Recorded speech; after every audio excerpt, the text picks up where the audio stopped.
各位小伙伴，我是你们老瑞啊。那咱们今天啊，就用这个怪物大牛排切完了剩下那节小腿呢，我们做一个慢烤的牛腿手榴弹啊。为什么叫手榴弹？等一下再给大家展示啊。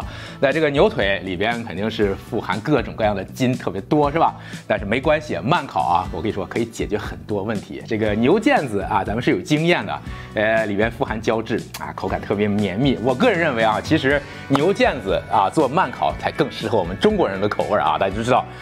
卤牛肉你是不是喜欢买那种带筋的纯一块瘦肉？你是不想要的，对不对？就是这个原因，吃货们都懂。等一下呢，我也就不多说了啊，赶快咱们把这个给它修一修，然后呢，我们就开始给大家展示啊。好，大家看哈，这个肉呢有一些地方是比较黑了，那是因为我把它放在冰箱里了，熟成了7天啊。目的当然是为了让它这个肉能够更软嫩一点。那现在呢，我们就把它放倒，然后。稍微修一下，因为我们要把它修出一个我们需要的形状啊。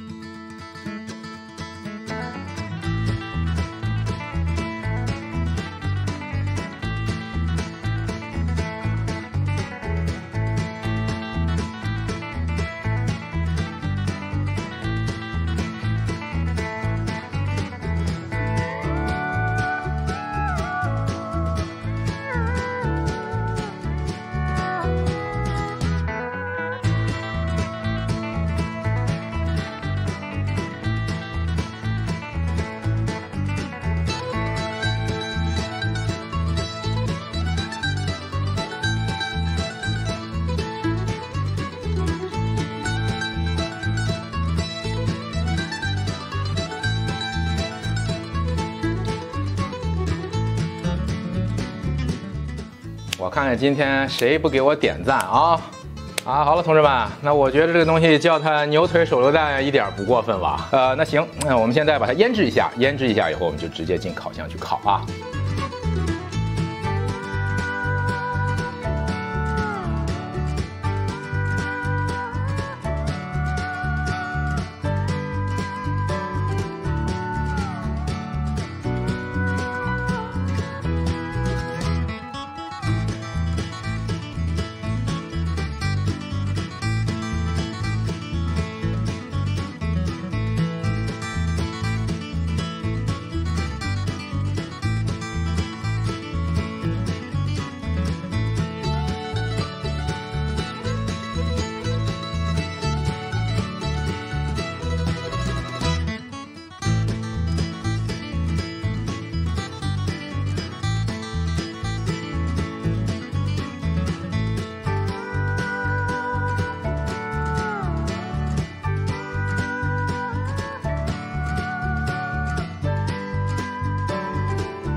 好，小伙伴们，咱们今天这个牛腿手榴弹就做完了啊。好，这个我们先来尝一下味道啊。这个牛腱子呢，我是吃过的，所以我是有经验，应该吃什么位置。大家看着我在后边翻呀翻，这是什么？是那边带着筋膜，带着一块，就是有点像皮的那么一种感觉。这个位置啊，我跟你说是最好吃的啊。